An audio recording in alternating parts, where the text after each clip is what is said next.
Hello दोस्तों, कहानियों की दुनिया में आप सभी का स्वागत है।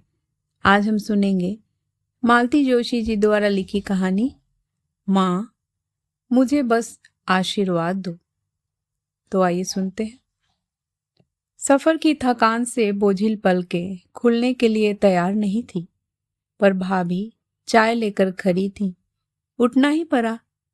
सॉरी, तुम्हें नींद से जगाना अच्छा नहीं लग रहा था, पर 5:30 बज रहे थे तो मैंने सोचा। अच्छा किया भाभी, बल्कि और पहले ही जगा लेती तो ठीक रहता। बेटाइम सोती रहूंगी तो रात भर नींद नहीं आएगी। अच्छा तो है, रात भर माँ के साथ रत जगा करना, खूब गप्पे लड़ाना। अच्छा बताओ, शाम को क्या खाना पसंद करोगी? कुछ भी बना लो भाभी, तुम्हारे हाथ की तो हर चीज लाजवाब होती है।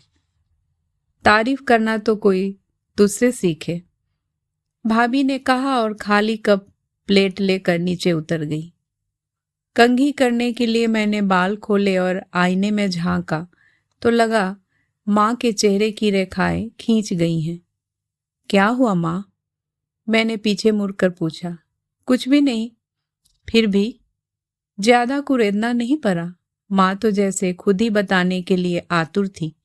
बोली, आज तुम आई हो तो दिखावे के लिए खुद चाय लेकर ऊपर आई है, नहीं तो रोज बिमला के हाथ भेज देती है। ठीक है माँ, अब उनकी भी उम्र पहले की सी थोड़े ही रह गई है। कुछ दिनों में उनकी भी बहू आने को है। कुछ तो फर्क पड़ता ही है। तभी तो सबसे कहती फिरती है कि बहू भी आ जाएगी तो हमें क्या फर्क पड़ता है, हमें तो बहू बनकर ही रहना है। माँ के स्वर में तल्खी मुझसे छिपी नहीं रही, इसलिए विषयांतर करते हुए मैंने पूछा, कुणाल कब कर रहा है शादी? कहीं कोई बातचीत चल रही है क्या?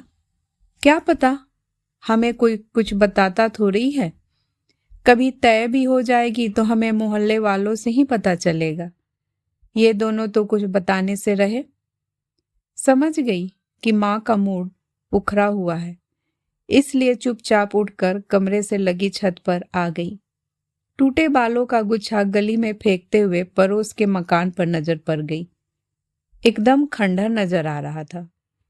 कमरे में आकर कहा, माँ, यह पड़ोस का मकान बिक गया। अरे, तो क्या गुप्ता चाची वृद्धा आश्रम में है? बेचारी। बेचारी क्यों? खूब मजे में है। अपना अलग कमरा है, सुबह शाम चाय नाश्ता कमरे में मिलता है, सबके साथ भोजन होता है, रात में भजन कीर्तन होता है, डॉक्टर नर्स हाजिरी में रहते हैं। फिर भी माँ, इतनी दबंग महिला वृद्धाश्रम में, सोचकर दुख तो होता ही है। दबंग थी इसलिए तो मनचाहा कर सकी, नाते रिश्तेदारों को हवा नहीं लगने दी। घर बेच दिया, पूरा पैसा फिक्स में डाल दिया, ब्याज से अपना खर्च। बोलती है मेरे जाने के बाद जो बचेगा आश्रम को दान कर जाऊंगी। बेचारी। फिर वही बात, बेचारी वह नहीं, बेचारी तो हम हैं। मेरे नाम जमीन का छोटा सा भी टुकड़ा होता तो मैं भी उसके पास जा रहती, पर क्या करूं, तुम्हारे पिताजी ने मुझे कभी उस लायक समझा ही नहीं। जीते जी कभी एक पैसा हाथ में नहीं रखा, मरते समय सब कुछ बेटे के नाम कर गए। पिताजी ने बहुत सोच समझ कर यह व्यवस्था की है माँ। उन्होंने कह दिया था, जो माँ को रखेगा वही घर का हकदार होगा। अब छोटे तो उतनी दूर अमेरिका में जाकर बस गए हैं, उन्हें तो लौट कर आना नहीं है। सब कुछ इन्हीं को तो देखना है। तो मेरे मरने के बाद मैं इसी को दे जाती, कोई छाती पर रखकर थोड़े ही ले जाती। पर मेरे नाम कुछ तो कर जाते, कुछ तो सहारा होता, अधिकार होता। गांठ में कभी एक पैसा नहीं रहता। छोरा जाते समय कुछ दे जाता है तो उसी को चलाती रहती हूँ। ये लोग तो कर कर के ऐसे अघा गए हैं कि कभी पूछने भी नहीं आते कि माँ, तुम्हें कुछ जरूरत तो नहीं है। आदमी सिर्फ खाने कपड़े पर जिंदा नहीं रहता, और भी 10 जरूरतें होती हैं। हर बार हाथ फैलाना इतना बुरा लगता है। मंदिर वंदिर जाती रहा करो माँ। मन लगा रहेगा। मैंने यूं ही एक बेमतलब सी बात कह दी। दूसरे ही क्षण मुझे एहसास हो गया कि मैंने कितनी गलत बात कह दी है। माँ तो एकदम तरप गई थी। मंदिर क्या कोई खाली हाथ जा सकता है? रिक्शा तांगा तो मैं भूल ही गई हूँ, पर ठाकुर जी के सामने 4 पैसे तो चढ़ाने के होते हैं कि नहीं? कथा भागवत सुनने जाती हूँ तो वहां भी कुछ चढ़ावे का मन होता है। लोग तो बढ़ चढ़ कर दान पुण्य करते हैं और मैं मन महसूस कर रह जाती हूँ। मैं भी अपना सा मुंह लेकर रह गई थी। दान पुण्य की बात जाने दे पर बहन बेटी कोई मिलने आती है तो उसके हाथ पर कुछ रखने का मन होता है। तीज त्योहार पर नौकरों को कुछ देने का मन होता है। घर की बड़ी बहू हूं मैं, पर एकदम ठन ठन गोपाल हूं।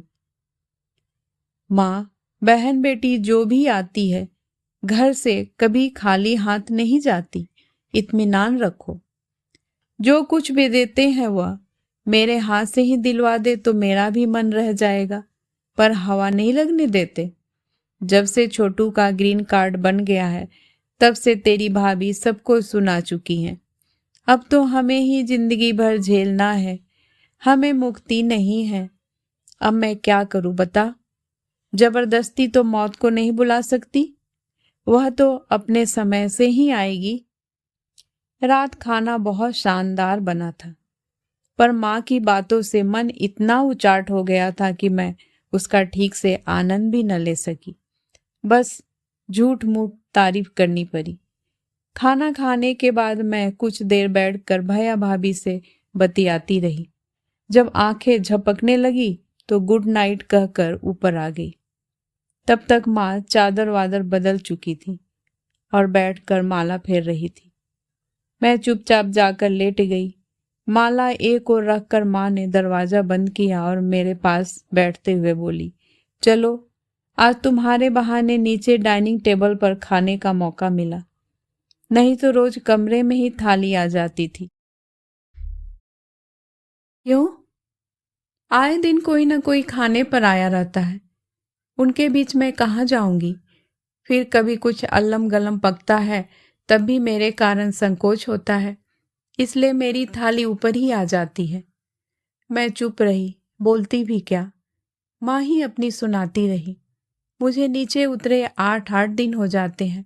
कभी भूल से रसोई में पाँव दिया भी तो दौड़ी चली आएगी, माँ जी कुछ चाहिए क्या? मैं बना देती हूँ। कभी बैठक के कमरे में बैठना चाहती हूँ तो कहेगी, इनके पास कोई आने वाला है। बोर हो जाती हूँ रे। टीवी भी कितना देखूंगी, कोई बोलने बतियाने को तो चाहिए। मेरे हिस्से में तो नौकर चाकर ही आते हैं, उनसे बात करती हूँ तो दोनों नाराज हो जाते हैं कि छोटे लोगों को मुंह लगा रखा है। तुम्हारी कोई सखी सहेली नहीं है? इतनी सारी तो थी। है क्यों नहीं? पर उनके यहाँ जाऊंगी तो कभी उन्हें भी तो बुलाना पड़ेगा, चाय नाश्ता करवाना पड़ेगा। बहू से यह सब करवाने की हिम्मत है मेरी? कुछ देर तक मैं सोच में डूबी रही। फिर मैंने एकाएक कहा, माँ कुछ दिन मेरे साथ चलोगी? अच्छा लगेगा तुम्हें भी और हमें भी। पिताजी के बाद जब भी घर आई हूँ वातावरण में बदलाव महसूस किया है, पर इस बार तो माँ गृहस्थी से एकदम ही निष्कासित सी लगी। इसलिए मैंने पहली बार उनसे साथ चलने को आग्रह किया।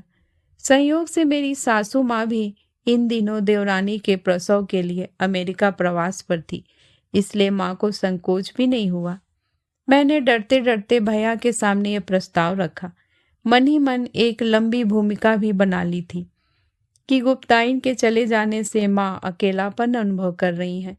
मेरे साथ जाएंगी तो थोड़ा बदलाव हो जाएगा, जी बहल जाएगा। बच्चे भी नानी को बहुत मिस कर रहे हैं, नानी को पाकर खुश हो जाएंगे। परंतु मुझे यह सब कहने की जरूरत ही नहीं पड़ी। वे दोनों तो जैसे इस प्रस्ताव की कब से प्रतीक्षा कर रहे थे, तुरंत हामी भर दी। बल्कि मुझे थोड़ा बुरा भी लगा।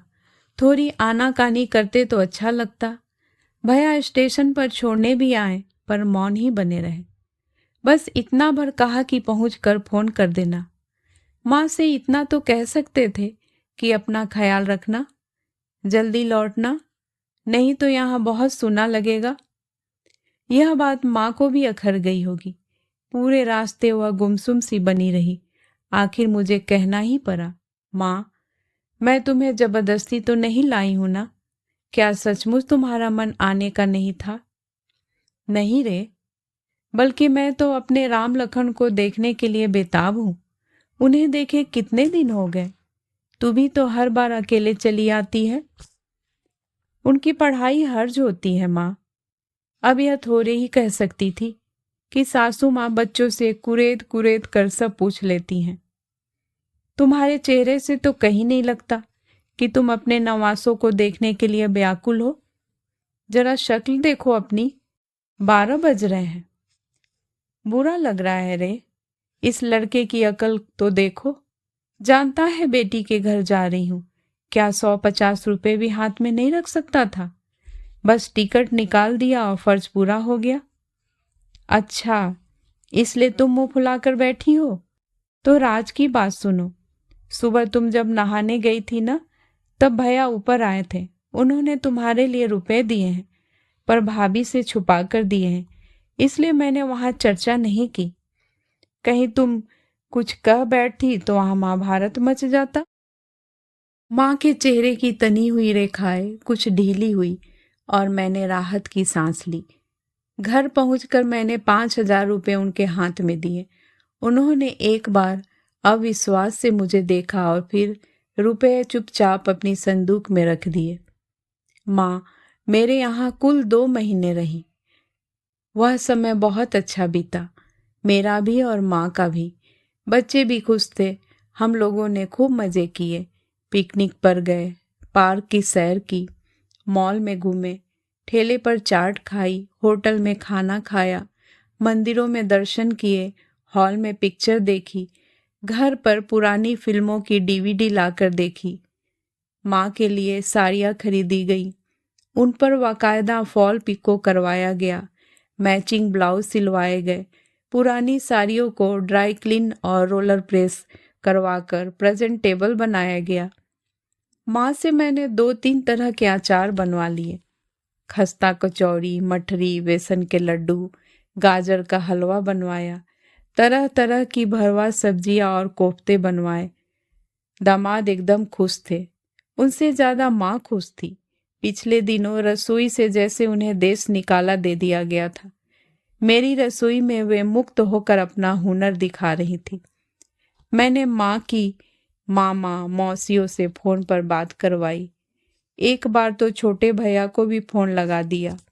माँ बहुत खुश हुई, बोली, चलो तुम्हारे यहाँ आकर यह काम अच्छा हो गया, अपनों से बात हो गई।